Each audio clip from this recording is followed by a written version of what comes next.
Tao and Wu Wei.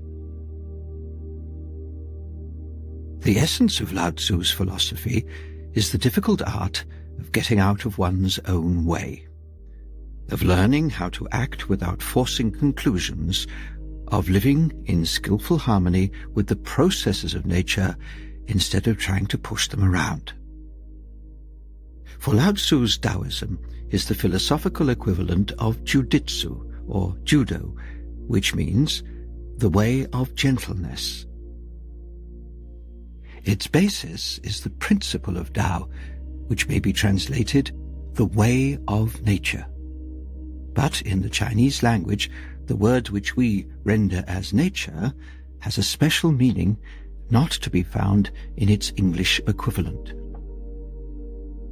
Translated literally, it means self-so. For to the Chinese, nature is what works and moves by itself without having to be shoved around, wound up, or controlled by conscious effort. Your heart beats self-so. And, if you would give it half a chance, your mind can function self-so. Though most of us are much too afraid of ourselves to try the experiment. Other than this, Lao Tzu didn't actually say very much more about the meaning of Tao.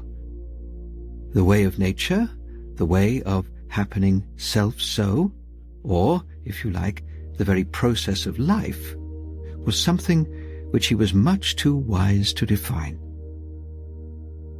For trying to say anything definite about the Tao is like trying to eat your mouth. You can't get outside it to chew it. To put it the other way round, anything you can chew is not your mouth.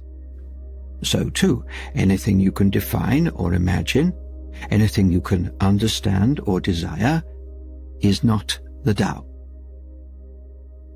We can't know it, we can't feel or sense it, for the very simple reason that it's the whole substance of knowing, feeling, and sensing, of living and existing. It's too close to be seen and too obvious to be noticed or understood.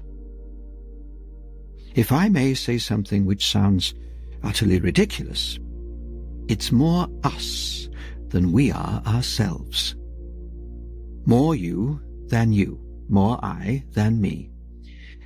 Putting it more clearly, perhaps, it's the you that grows your nervous system rather than the you that uses the nerves to decide, think, and act. That will do for the moment, even though it's not quite right. If I try to make it clearer, it will just get more and more complicated. Now, I believe that almost all human beings make some sort of distinction between the self that wills and acts and the subconscious self that manages our hearts and glands and nerves.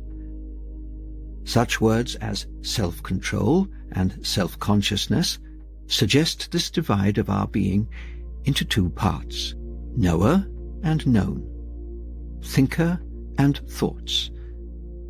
To the degree that we feel this division, we are always trying to control and understand and dominate our subconscious self with our conscious and willful self. But in Lao Tzu's philosophy, this is quite literally to be all balled up, to be in a desperate and utterly frustrating condition of self-strangulation, falling over one's own feet and perpetually getting in one's own way, which is of course not Tao, the way of nature. This is why our principal problem in life is ourselves. Why we are so tormented with anxiety about self-preservation and self-control. Why we are so mixed up that we have to make laws to regulate our behavior, employ police to keep ourselves in order, and equip armies with explosives to prevent us from blowing ourselves up. In the more intimate sphere of personal life, the problem is the pain of trying to avoid suffering and the fear of trying not to be afraid.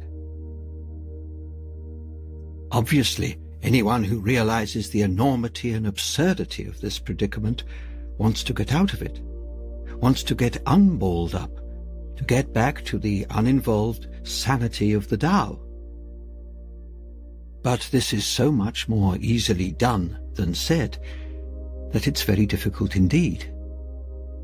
For, according to Lao Tzu, the way back or forward to harmony with the Tao is, in the profoundest and most radical sense, to do nothing at all. But I said that this was so much more easily done than said, because the moment we begin to talk or think about it, it becomes immensely difficult to understand, to clear from innumerable misinterpretations.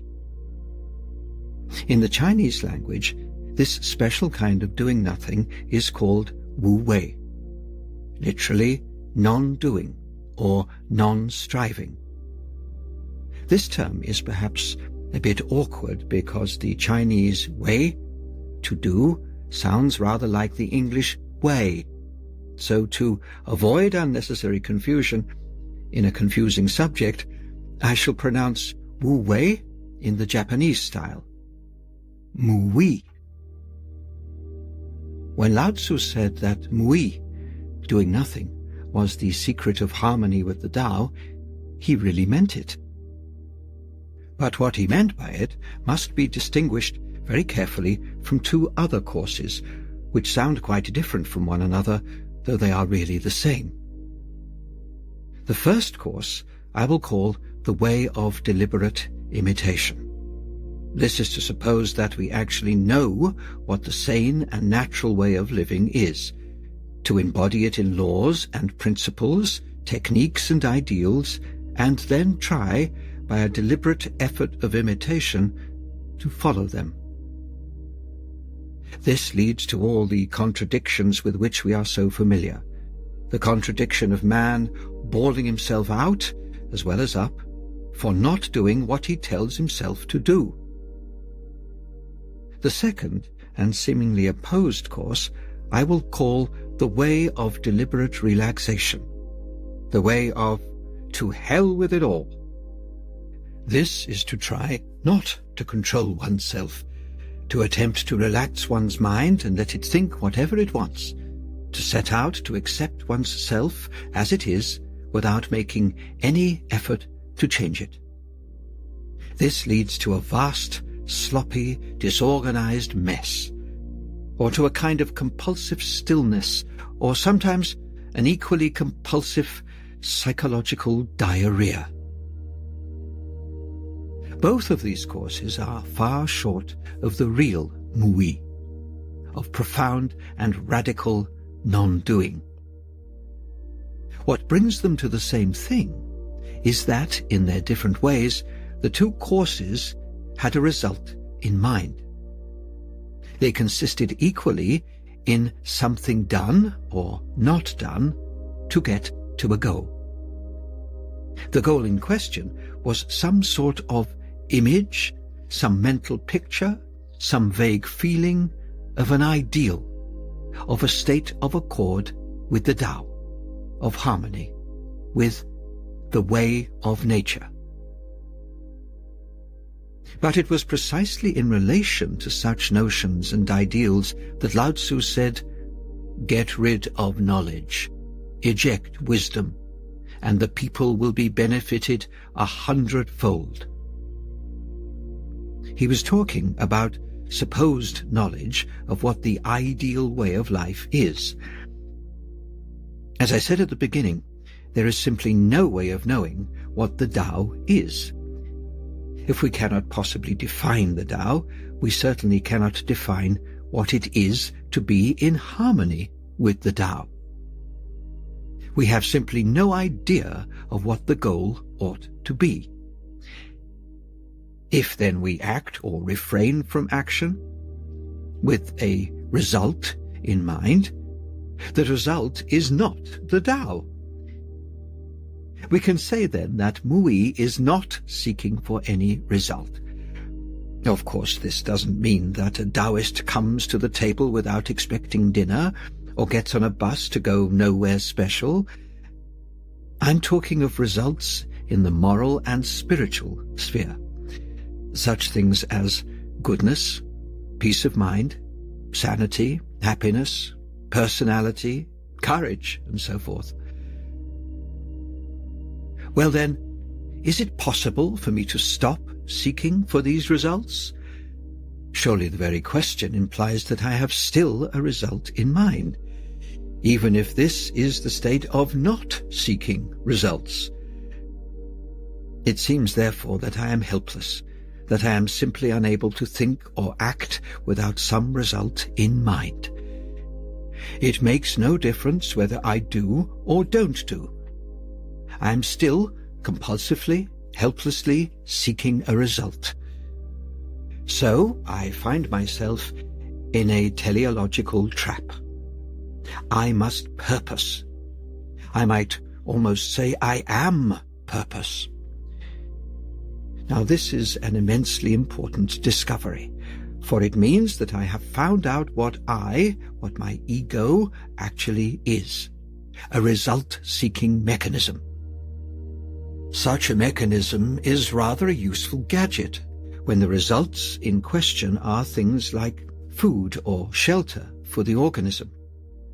But when the results which the mechanism seeks are not external objects, but states of itself, such as happiness, the mechanism is all clutched up. It is trying to lift itself up by its own bootstraps. It is working purposefully, as it must, but to no purpose.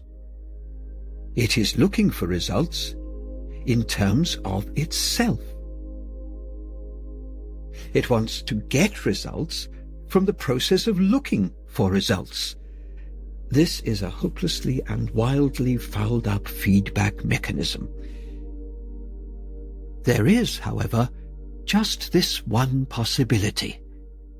It can realize the whole round circuit of the trap in which it lies.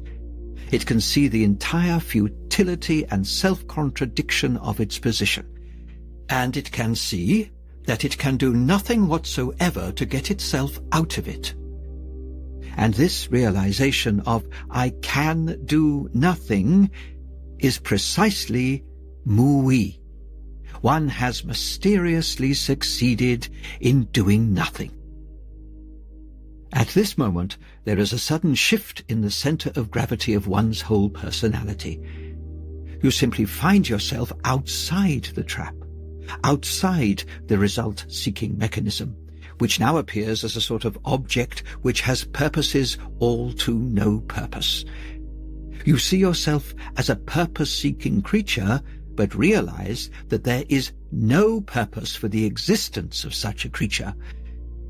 In relation to everything except your own preservation, you are marvelously futile.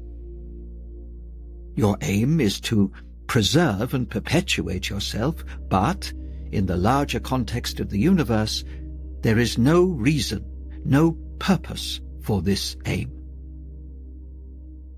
Formerly, this would have depressed you. Now, it doesn't bother you at all. For, as I said, the center of gravity has shifted, and you no longer find yourself identified with this absurd mechanism of purposeless purpose. In Lao Tzu's own words, the universe is everlasting. The reason that the universe is everlasting is that it does not live for itself. Therefore, it lasts. Therefore, the sage puts himself behind and finds himself in front, regards his person as outside himself, and his person is preserved. Is it not because he does not live for himself that he realizes himself? In other words, when the shift has taken place, when he finds himself outside of himself, outside of the teleological trap, the trap unwinds, the result-seeking mechanism straightens out and no longer seeks itself or states of itself. But remember, all of this happens Wu Wei. Another good translation of this might be know how, as distinct from somehow. There is no way, no method, no technique which you or I can use to come into accord with the Tao, the way of nature, because every how, every method, implies a goal, and we cannot make the Tao a goal any more than we can aim an arrow at itself. If we once get into the tangled state of the arrow which is trying to shoot itself, the self trying to change itself, we can't do anything to stop it. So long as we think or feel that perhaps we can stop it, that there is some way, violent or subtle, difficult or easy, to make ourselves unselfish, the contradiction will continue or get worse. We have to see that there is no way. But in the state where we have realized that there is no way to be found, no result to be gained, the vicious circle breaks. Ouroboros, the snake eating its tail, has become conscious all the way round and knows at last that that tail is the other end of its head. We find ourselves in these circles because of ignorance, because of unconsciousness of the nature of our minds, of our thought processes, of ourselves. And the antidote to ignorance is not action, but knowledge. Not what to do, but what we know. Yet here again the necessary knowledge does not seem, on the surface, to be anything very promising or hopeful. For the only knowledge in this sphere which can be talked about is negative knowledge. Knowledge of the trap, of our helpless imprisonment in useless seeking. Positive knowledge of the Tao, of God, of the eternal reality, is a matter of immediate, momentary experience. It can never be put into words, and any attempt to do so converts it into just another aspect of the trap. I realize that we do not like to be told that we are in a trap and that there is nothing we can do to get out of it. Still less do we like to realize it as a vivid experience. But there is no other way of release. A proverb says that man's extremity is God's opportunity. We cannot find release until we have known the real extremity of our situation and see that all striving for spiritual ideals is completely futile, since the very seeking thrusts them away. Yet why should it surprise us? Hasn't it been said again and again that we must die to come to life? That heaven is always on the other side of the valley of the shadow of death?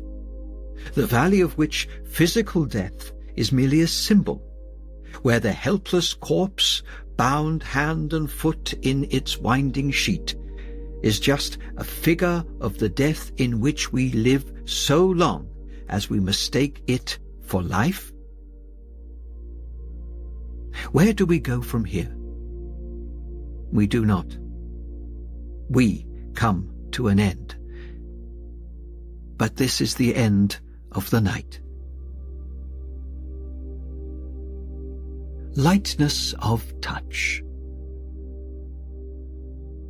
Chesterton once said that because they take themselves lightly, angels can fly. One sees so many faces dulled by a seriousness which, if it were born of grief, would be understandable. But the kind of seriousness which drags man down to the earth and kills the life of the spirit is not the child of sorrow, but of a sort of play-acting, in which the player is deceived into identifying himself with his part. There is a seriousness in the play of children, but even this is different, for the child is aware that it is only playing, and its seriousness is an indirect form of fun. But this seriousness becomes a vice in the adult, because he makes a religion of the game, so identifying himself with his part or position in life that he fears to lose it. This is especially so when the unenlightened man attains to any degree of responsibility. He develops a heaviness of touch, a lack of abandon, a stiffness which indicates that he is using his dignity as stilts to keep his head above adversity. His trouble is that instead of playing his part plays him, and makes him the laughingstock of all who see through his guise. The message of the Eastern wisdom is that the forms of life are Maya,